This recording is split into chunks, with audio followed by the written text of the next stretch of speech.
タバコとマントの恋。中原中也。タバコとマントが恋をした。そのはずだ。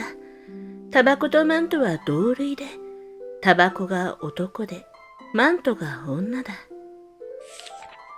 ある時二人が身投げ心中したが、マントは重いが風を含み、タバコは細いが軽かったので、崖の上から海面に到着するまでの時間が同じだった。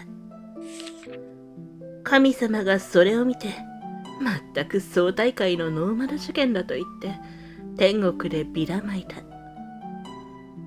二人がそれを見て、お互いの幸福であったことを知ったとき、恋は永久に破れてしまった。